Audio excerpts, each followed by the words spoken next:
The flour was nearly gone, and Josephine Whitlock measured out the last of it with the particular care of a woman who has learned to make scarcity look like abundance.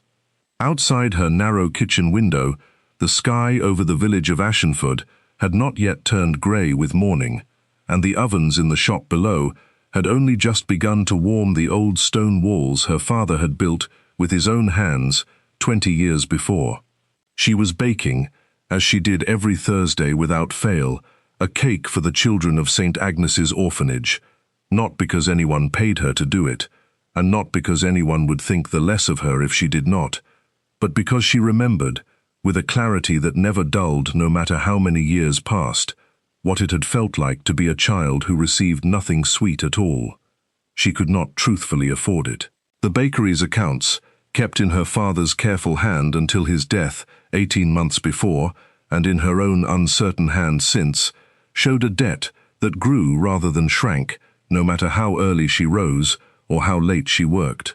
And the note, held against the shop by Mr. Josiah Crewe, the village's only moneylender, had come due twice already, with no full payment to offer against it.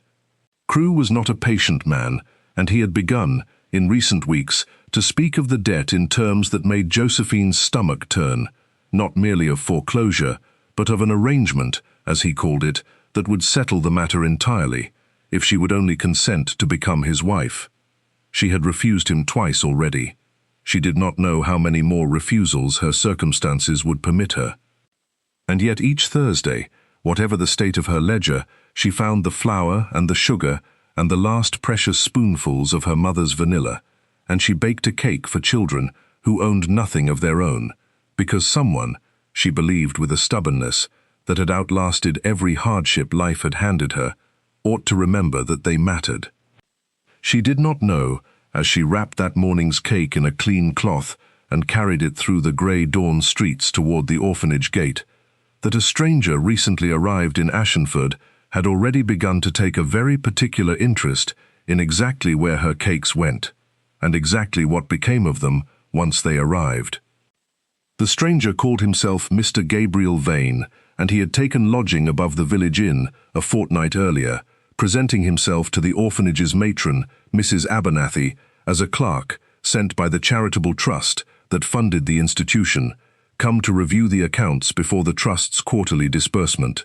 He was plainly dressed, soft-spoken, and carried himself with the unassuming diligence of a man accustomed to ledgers rather than drawing rooms, and no one in Ashenford, not the matron, not the vicar, not a single soul among the village's modest society, had any reason to suspect that the quiet clerk reviewing the orphanage's books was, in fact, Gabriel Sinclair, Duke of Thornfield, master of an estate whose income alone could have funded a dozen such orphanages without noticing the expense.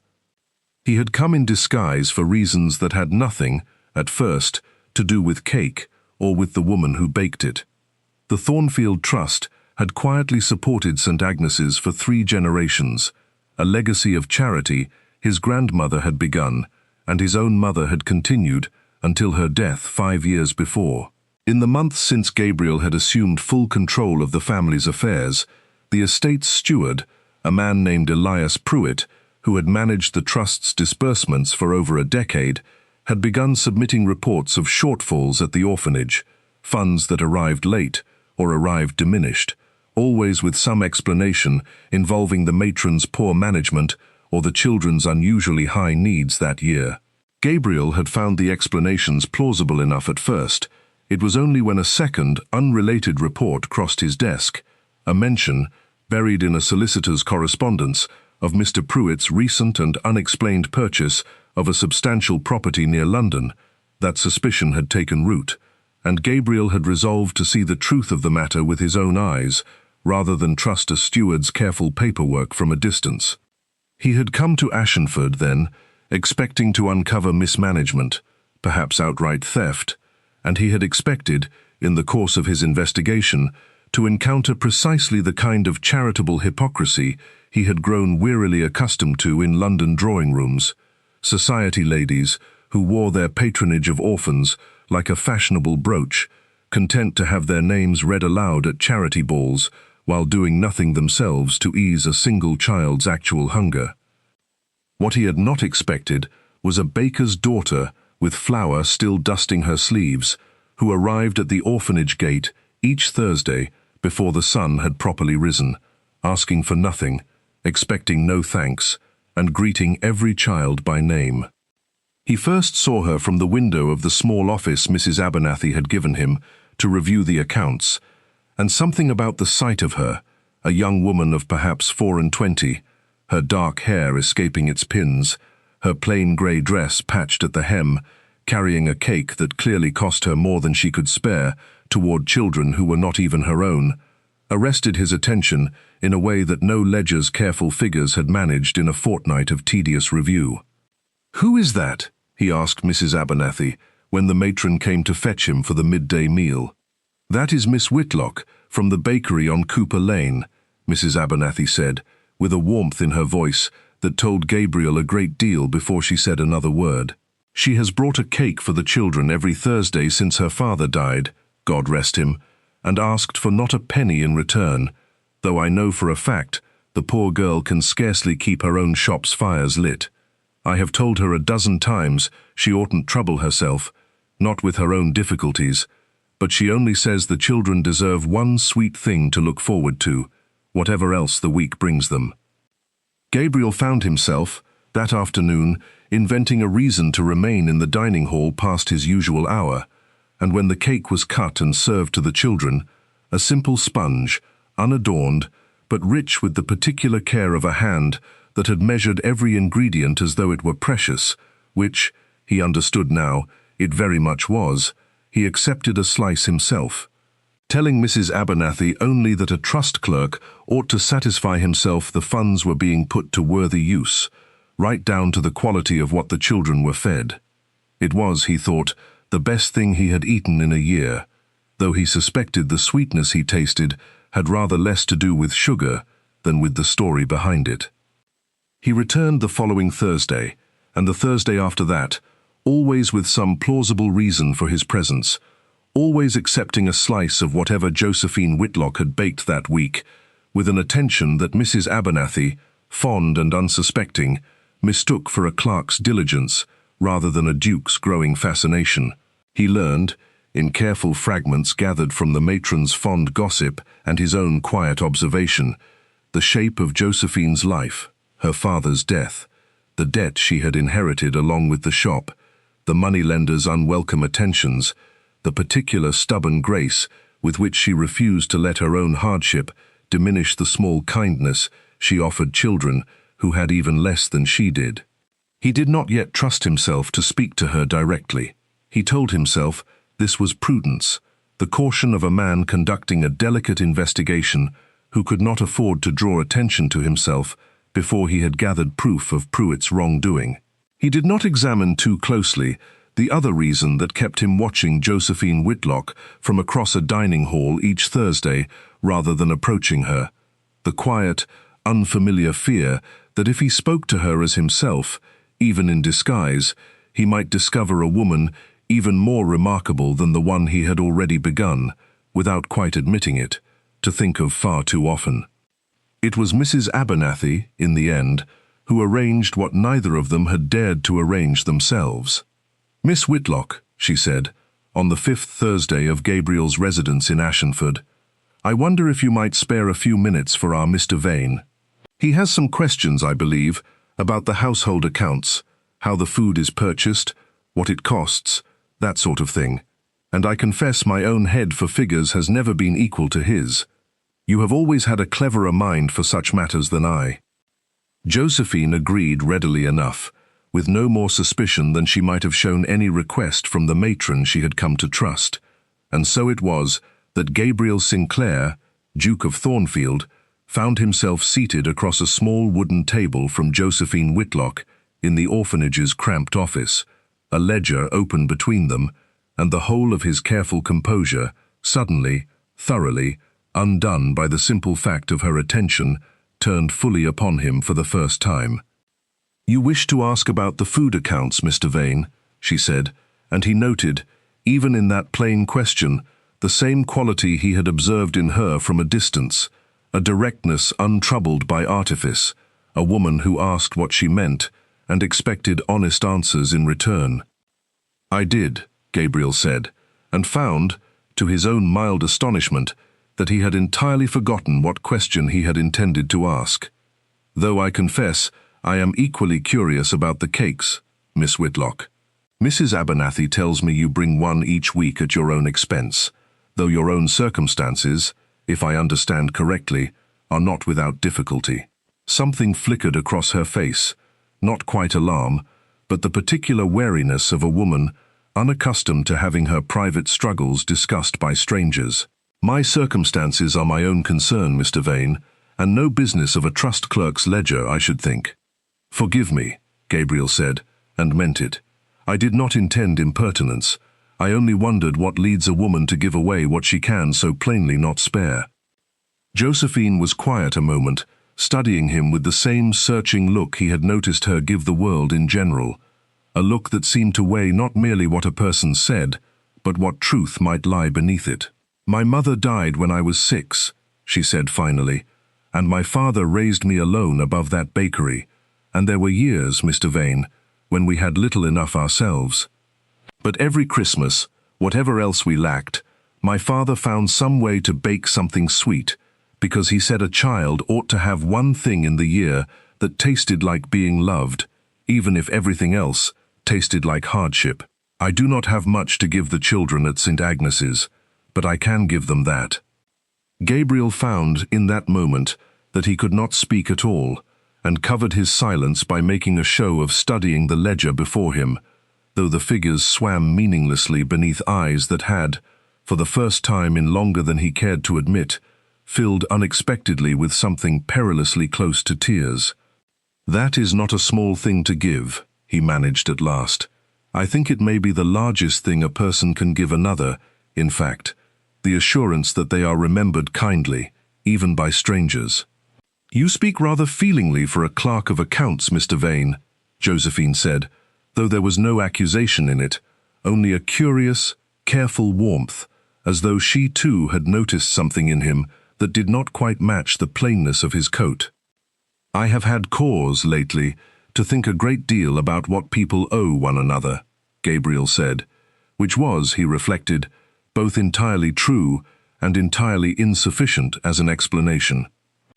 They spoke a while longer of the household accounts, and Gabriel found, as the conversation wound on, that Josephine's understanding of the orphanage's needs, which foods kept best, which purchases could be economized without harming the children, which expenses Mrs. Abernathy had been quietly absorbing from her own meager wages when the trust's funds fell short, revealed a mind far sharper and more practical than her plain dress and modest situation might have suggested to a careless observer. He began to understand, with a growing and uncomfortable clarity, that the shortfalls Elias Pruitt had reported to him from London bore little resemblance to what he now saw with his own eyes in Ashford. That whatever funds had gone missing, they had not gone missing through waste or mismanagement at St. Agnes's, but through some deception occurring, he suspected, considerably closer to his own steward's careful books. He left the orphanage that afternoon with two separate resolves hardening in him, side by side. He would uncover, whatever it cost him, the truth of what Elias Pruitt had done with funds meant for children who had no one else to protect their interests. And he would, God help him, find some way to know Josephine Whitlock better, though he had not yet worked out how a man might court a baker's daughter while still wearing another man's name. He found his opportunity the following week, when Mrs. Abernathy, laid low with a head cold, asked whether Mr. Vane might carry a message to Miss Whitlock's shop regarding a change to the following Thursday's delivery, as she had not the strength to make the walk herself. Gabriel accepted the errand with an alacrity he hoped did not appear as suspicious to the matron as it felt to himself. He found Josephine in the bakery's small front room, dusted head to foot in flour, wrestling a heavy tray from the oven with the particular efficient strength of a woman accustomed to working without help. She startled at the bell above the door, and then, seeing him, softened into the same careful, considering look she had given him across the ledger. "Mr. Vane, I did not expect the trust's clerk to run the matron's errands. I did not expect to enjoy it quite so much, Gabriel admitted, before he could think better of the honesty in it, and was rewarded with the faint, surprised beginning of a smile. You had better come in properly then, and tell me Mrs. Abernathy's message, before the whole village decides a clerk and a baker have taken to conducting business through the shop window. He delivered the message, a small matter, easily settled, and then, rather than take his leave as prudence dictated, found himself lingering, watching her return to her tray of loaves with the unself-conscious competence of a woman entirely at home in her own small kingdom. "May I ask you something, Miss Whitlock?" "You may ask. I do not promise to answer." "Do you never resent it? The cakes, I mean, giving away what you can so plainly not spare, week after week, while your own shop struggles?" Josephine considered the question with the same unhurried honesty she brought to everything, setting down her tray before she answered. "I resent Mr. Crewe," she said. "I resent the ledger, some mornings, when the numbers refuse to add up however I turn them. But I have never once resented a child's smile over a slice of cake, Mr. Vane. If I begin resenting the good I can still do, I fear I shall have very little left of myself worth keeping. I think," Gabriel said slowly, "that you may be the most sensible person I have met in a very long while." "High praise from a man who spends his days among ledgers," Josephine said, though the pleasure in her voice was unmistakable, and Gabriel left the bakery that afternoon, walking rather more slowly than the distance required, turning her words over in his mind, like a man handling something precious he did not yet dare name. It became, after that, a habit neither of them acknowledged aloud, small errands invented, small reasons found, for Gabriel to pass through Cooper Lane at the hour when Josephine's ovens cooled and her front room emptied of customers. He learned the rhythms of her days as thoroughly as he had once learned the rhythms of Parliament sessions and his own estate's harvests, and found, to his quiet astonishment, that he preferred the former considerably. One evening, some 10 days after their conversation in the bakery's front room, he found her sitting alone on the low bench outside her shop door, the day's work finished, a single unlit lamp beside her, watching the last light fade from the lane with an expression of such private melancholy that he nearly turned back rather than intrude upon it. "You are not at the inn's supper, Mr. Vane," she said, without turning, having apparently heard his step before he had decided whether to announce himself. "I found I preferred the evening air," Gabriel said, and settled, uninvited but not turned away, onto the far end of the bench. "You look troubled, Miss Whitlock, if I may say so." "It is the anniversary of my father's death," Josephine said, after a silence long enough that he thought she might not answer at all. 18 months today. I do not know why it strikes me harder this year than last, except that the shop feels emptier each season, and I find myself talking to his old apron on the hook by the ovens, as though he might still answer. "Tell me about him," Gabriel said, gently, "if you are willing. I think grief carried alone grows heavier than grief that is shared, even with a stranger." And so she told him of a broad-shouldered man with flour permanently ground into the creases of his hands, who had taught her to read from a battered cookery book because it was the only book their household had owned in any abundance, who had sung, badly and without shame, while he kneaded dough before dawn, who had told her, in the last fevered week of his illness, that he was not afraid of dying so much as he was afraid of leaving her alone to carry a debt he had never managed to fully escape himself. Gabriel listened without interrupting, and when she finished, wiping impatiently at her eyes, as though embarrassed by her own tears, he found himself reaching for her hand before he had entirely decided to do so. "He would be proud of you," Gabriel said, "not merely for keeping the shop, though that alone is no small thing. For the cakes, Josephine, for refusing to let hardship make you smaller than you are." She looked down at his hand around hers and did not pull away, though something uncertain crossed her face. "You call me Josephine now, Mr. Vane, when a fortnight ago it was still Miss Whitlock. Forgive me. "I did not notice the change until you remarked upon it. I did not ask you to stop," she said quietly, and in the fading light he thought, for one suspended moment, that he might lean toward her and close the small distance still remaining between them, might tell her, disguise be damned, exactly what had grown in him these past weeks. But a door banged somewhere down the lane, and the moments scattered like startled birds, and Josephine rose rather too quickly, smoothing her skirts, the careful composure of daylight reasserting itself over whatever had nearly happened in the dark. "It grows late, Mr. Vane. I have an early oven to tend." "Of course," Gabriel said, rising as well, though every instinct in him rebelled against the ordinary politeness of parting. "Good night, Josephine." "Good night," she said, and then, softer, almost to herself as she turned toward her door, "Gabriel." It was the first time she had used his given name, and though she could not have known how strange and precious a gift it truly was, a name so rarely spoken plainly to him by anyone who was not family, a name that belonged, in that moment, entirely to the man rather than the title, Gabriel walked back to the inn that night, feeling as though he had been handed something infinitely more valuable than any ledger's careful sum, and understood, with a certainty that both thrilled and terrified him, that he was no longer merely observing Josephine Whitlock's character on his father's behalf, or his mother's legacy's behalf, or any other duty's behalf at all. He had, quite simply and quite irrevocably, fallen in love with her. The opportunity, when it came, arrived by accident, in the particular way such opportunities often do. He had taken to walking the lane past Whitlock's bakery in the early evenings, telling himself it was merely the most direct route between the inn and the orphanage, though the route in truth added a full quarter-mile to his journey.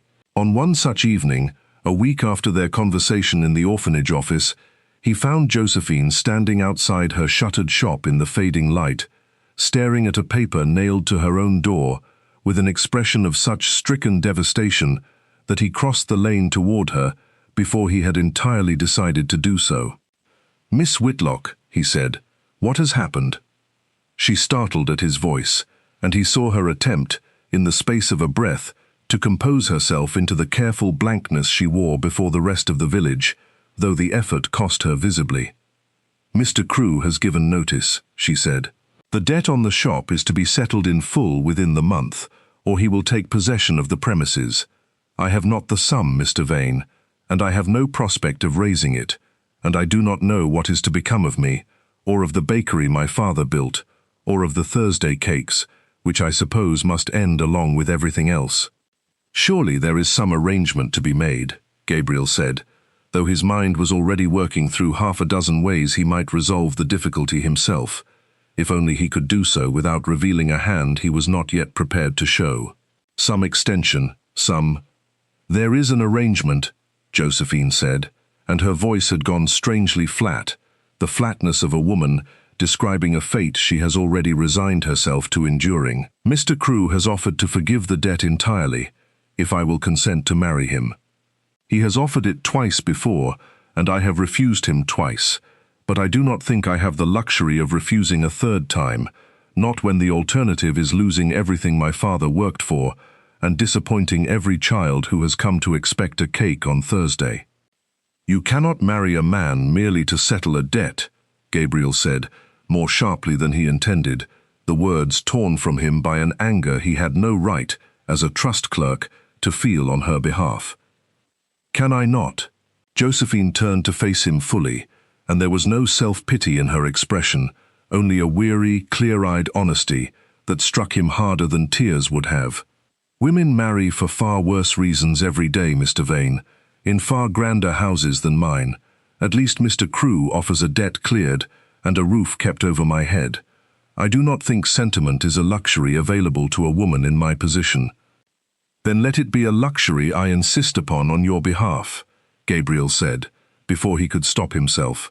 "For I do not believe, Miss Whitlock, that a woman who bakes cakes for orphans with her last spoonful of vanilla ought to be forced into a loveless marriage merely because the world has decided her circumstances leave her no other choice."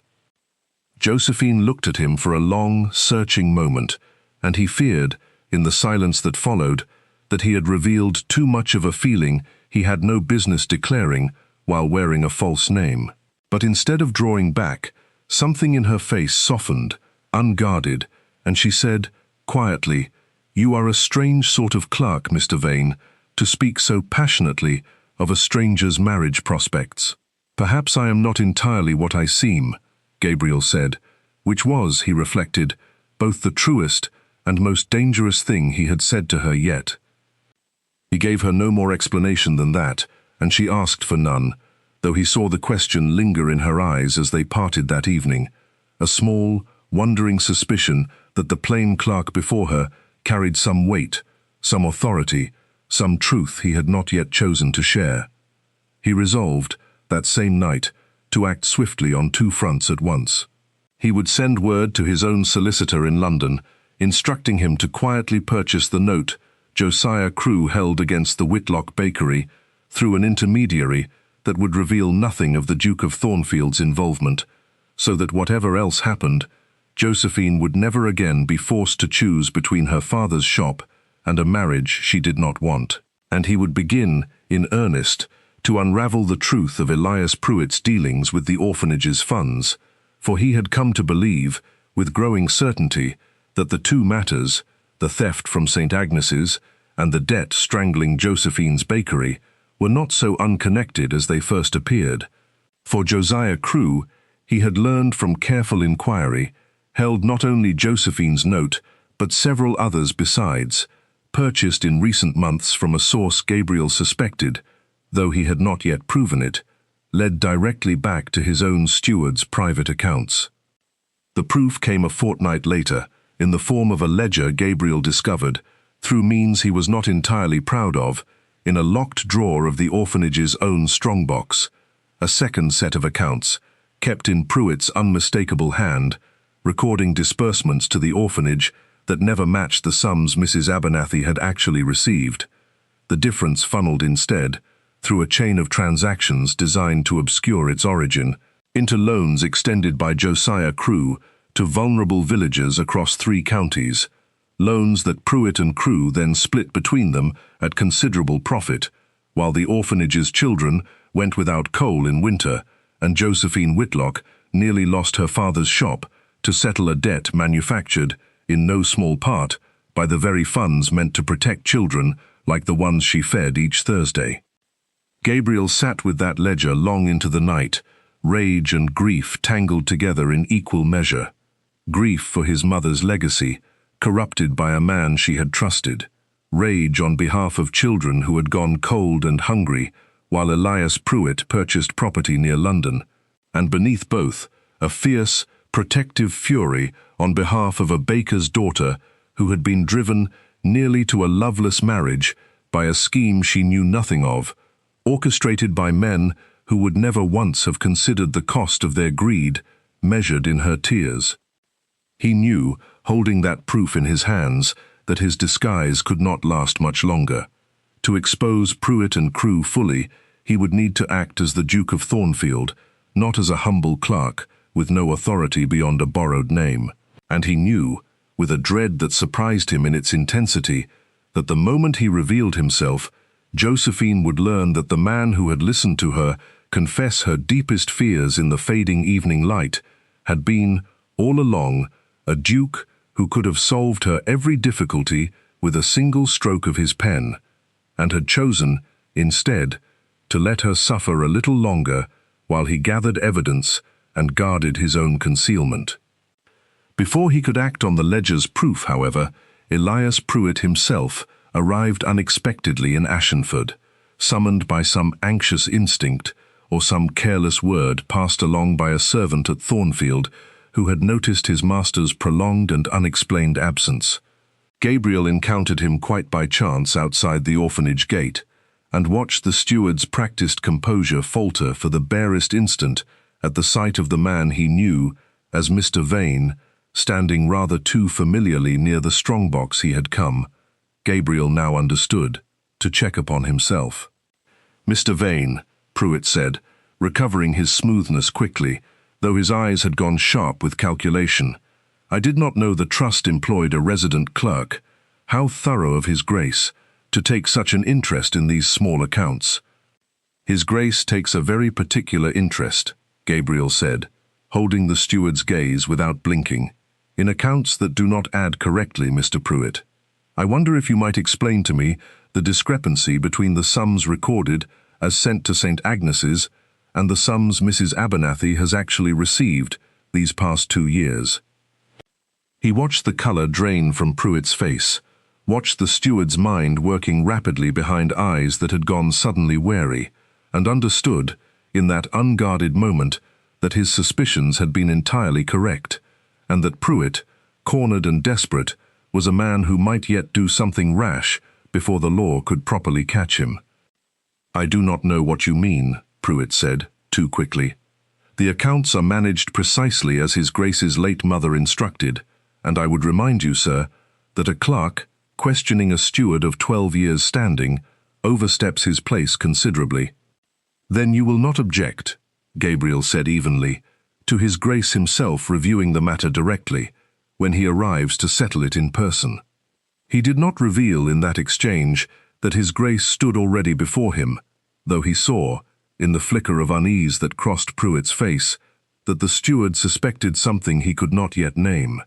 Gabriel let him go that afternoon without confrontation, judging it wiser to secure the magistrate's cooperation and Crewe's own tangled paper trail before forcing the matter to its conclusion. But he doubled his own vigilance in the days that followed, wary now that a cornered man might attempt to destroy what evidence remained, or flee entirely with whatever funds he had not yet spent. The proof, once assembled fully, the second ledger, the falsified disbursements, the chain of loans traced through Crewe's own careless record-keeping back to Pruitt's private accounts, proved damning beyond any steward's practiced denial. Gabriel resolved to lay the whole of it before the magistrate within days, but before he could arrange a private audience away from the village's watchful gossip, an entirely different reckoning overtook him, one he had not anticipated and could not prevent. Lady Featherstone was the wife of the local magistrate, a woman of considerable self-regard who had for years styled herself the chief patroness of St. Agnes's Orphanage, presiding over an annual charity gala at which her own generosity was toasted at length, while the actual burden of the children's daily welfare fell, as it always had, to Mrs. Abernathy's tireless management and Josephine's quiet Thursday sacrifice.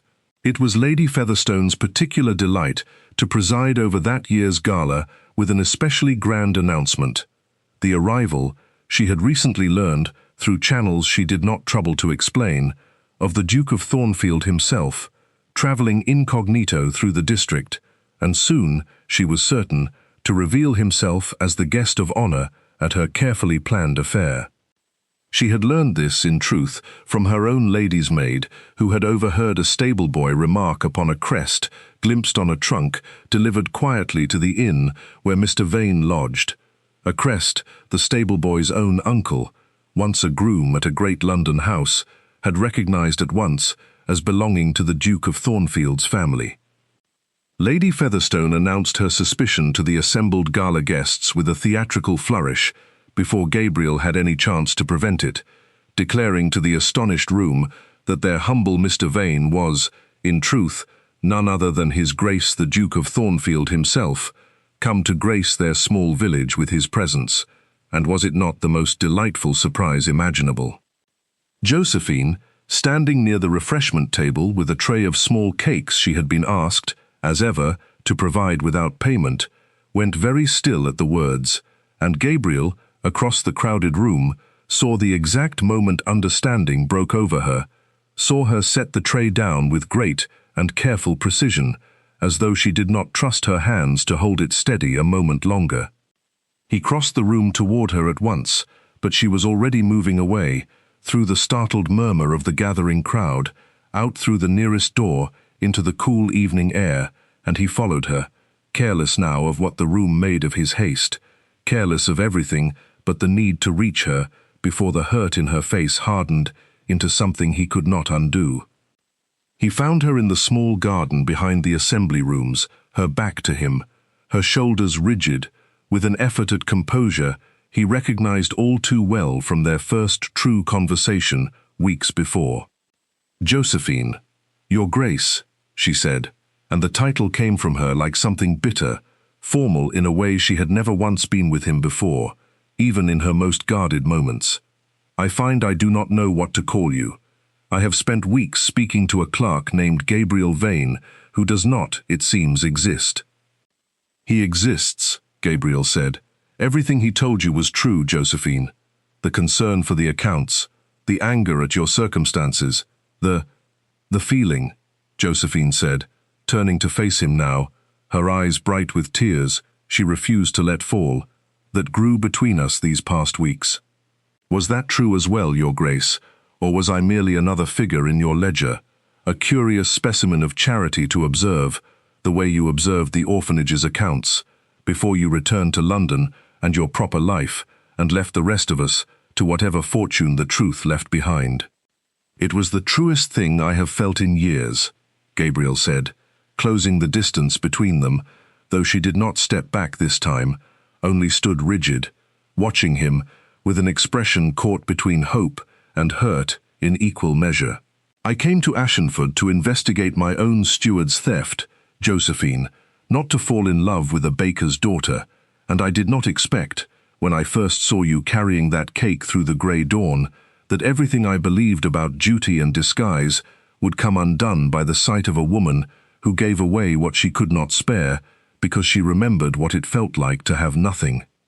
"You let me believe you a clerk," Josephine said, though her voice had lost some of its earlier heat, "while you knew, all along, that a single word from you could have settled my debt, saved my father's shop, spared me Mr. Crewe's proposals entirely.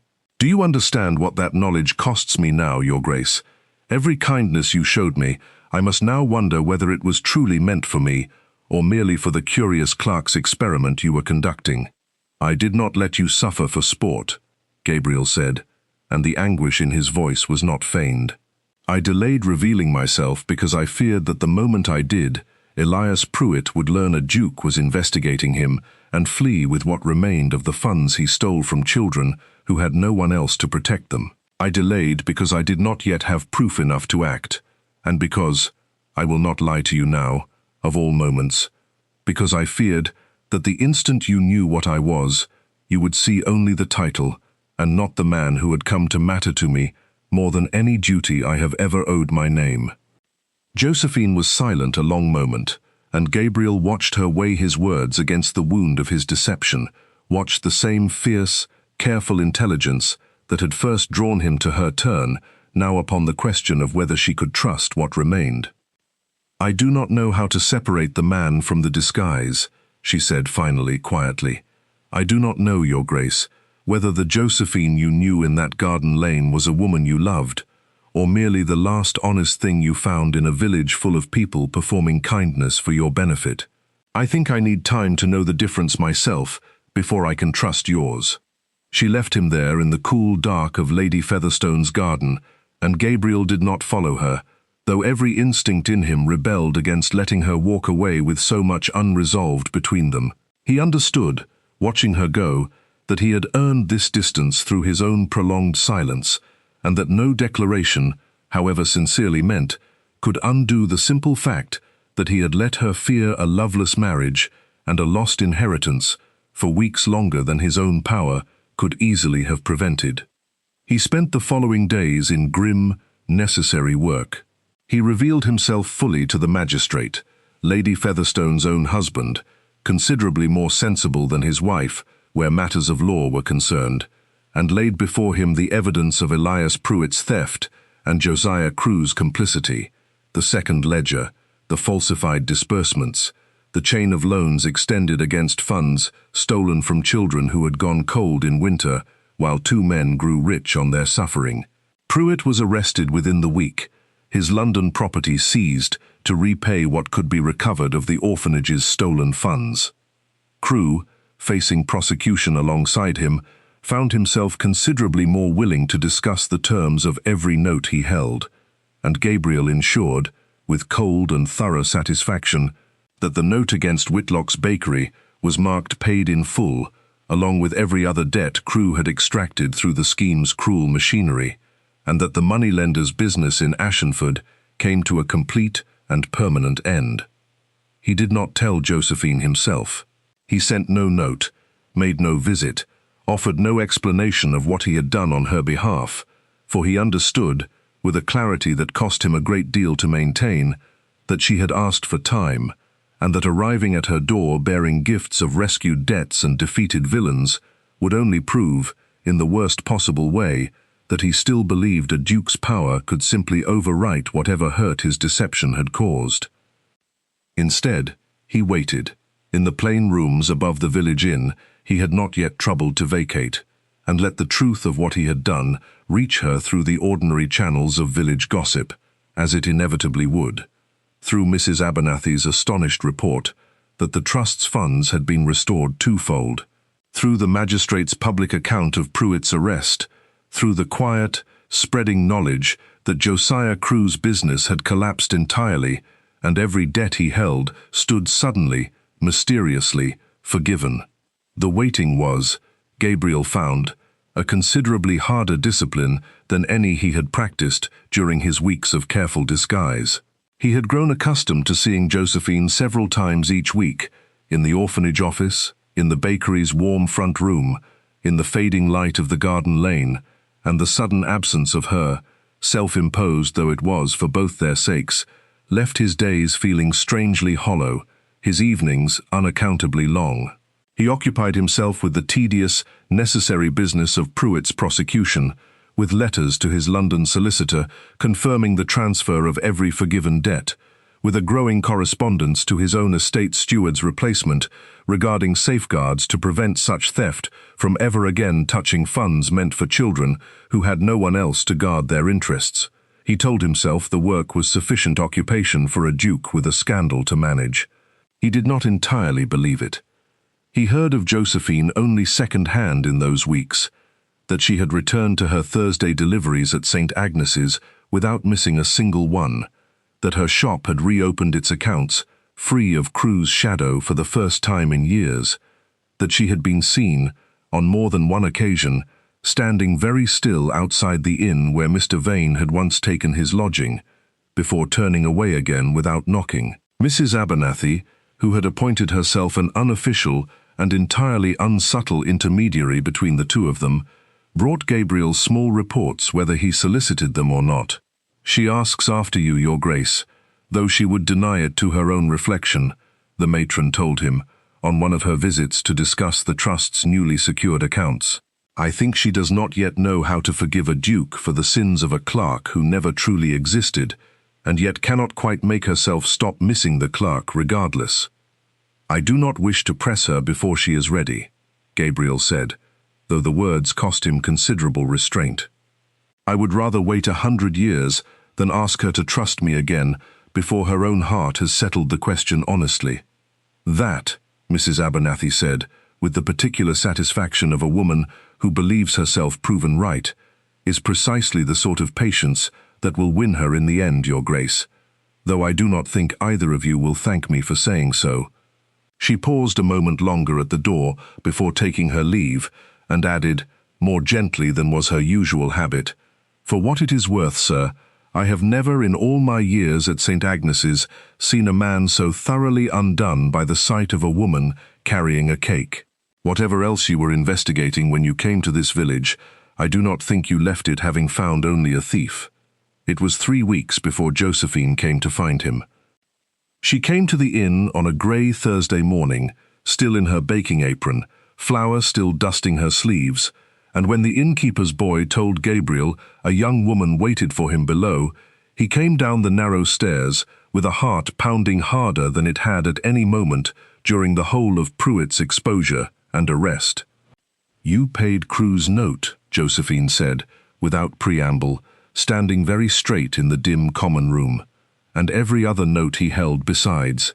Mrs. Abernathy tells me the whole village is speaking of it, though no one seems to know precisely who arranged the transaction, only that it traces back, somehow, to Thornfield." "I did not do it to purchase your forgiveness," Gabriel said carefully. "I did it because it was owed to you, and to every other soul in this village, Crewe and Pruitt, preyed upon between them. You need feel no obligation toward me for it." "I did not come to discuss obligation," Josephine said, and something in her voice had softened, the wariness of their last conversation giving way to something more uncertain, more searching. "I came because I have spent 3 weeks trying to decide whether the man who listened to me speak of my father's Christmas cakes and grew angry on my behalf outside my own shuttered shop was truly the same man as the Duke who let me believe him a clerk for the better part of 2 months. I find, Your Grace, that I have not entirely succeeded in separating the two, because I do not think, in the end, that they were ever truly different men at all." "They were not," Gabriel said, hardly daring to hope at the sudden gentleness in her tone. "Every word I spoke to you in that garden lane, I spoke as myself, disguise and title notwithstanding. I have never in my life told anyone the truth of what I felt as plainly as I told you, Josephine, and I have regretted every day since that I could not tell you the whole truth of who I was at the very same moment." "I do not know how to be a duchess," Josephine said, and he heard, beneath the words, both an old fear and a new, tentative hope struggling against each other. "I know how to keep an oven at the right heat and stretch a pound of flour further than it ought to go and comfort a child who has never known a parent's love. I do not know the first thing about grand houses or London seasons or whatever else a woman in your position is meant to know." "I do not need a duchess who knows London seasons," Gabriel said, closing the distance between them at last, his voice roughening with the same fierce honesty he had first found with her in that fading evening light. "I need a woman who bakes cakes for children who have nothing out of the last flour in her pantry, because she remembers what kindness meant to her when she had nothing herself. I have spent my whole life surrounded by people who valued my title above every other part of me. I would like, for whatever years remain to me, to be loved by a woman who very nearly loved a clerk first, and found she loved the Duke rather less for his title, and rather more because he turned out, in the end, to be exactly the same man." Josephine's breath caught, and he watched the last of her guarded distance dissolve into something unguarded and bright. "That is very near what I told a groundsman once existed only in a story," she said, and then laughed at her own words, startled by them. "Forgive me. I mean only that you sound, Your Grace, very like a man who has decided he wants a wife rather than a duchess, and I confess I do not know how to refuse so plain and honest a wish, when I have wanted, without quite admitting it to myself, very much the same thing since the first evening you defended my right to a marriage built on more than settled debts." "Then do not refuse it," Gabriel said, and when he took her hand in his, flower and all, she did not pull away. Their courtship, in the months that followed, was conducted with none of the grandeur Ashenford's gossips had confidently predicted for a duke's romance. Gabriel took proper lodging at Thornfield's smaller country house nearby, close enough to call on Josephine each week without scandal, and their meetings, more often than not, took place in the warm, flower-dusted kitchen of her father's shop, where Gabriel, to the considerable astonishment of everyone who had known him only as a duke of cold ledgers and colder duty, learned, under Josephine's patient instruction, to properly fold batter without knocking the air from it, and burned, on his first attempt, an entire tray of the very cakes he had once eaten in secret disguise. "You are a very poor baker, Your Grace," Josephine told him, laughing, as they surveyed the ruined tray together, "for a man who claims to have tasted every cake I ever sent to that orphanage." "I tasted them because I could not stay away from the woman who made them," Gabriel said, "which I have since learned is a rather different skill from making them myself. There were harder conversations too in those months, for trust once broken does not mend in a single afternoon's laughter over burned cakes, however sweet the reconciliation. There were evenings when Josephine grew quiet without warning, some small reminder of the deception surfacing unbidden, a letter addressed to Mr. Vane that arrived weeks late from a tradesman who had not yet heard of his true identity, a village child who asked innocently why the Duke had once pretended to be someone else, and Gabriel learned, in those moments, not to argue her past the hurt, but simply to sit beside her until she was ready to speak again, or not to speak at all. "I am not angry any longer," she told him once, on such an evening, watching the fire in her own small hearth rather than looking at him directly. "I only find, sometimes, that I still flinch at the memory of it, the way one flinches at an old wound in cold weather, though the wound itself has long since healed." "I do not expect you never to flinch," Gabriel said. "I expect only that you will let me stay close enough to notice when you do, and to be sorry for it again, as many times as you need me to be."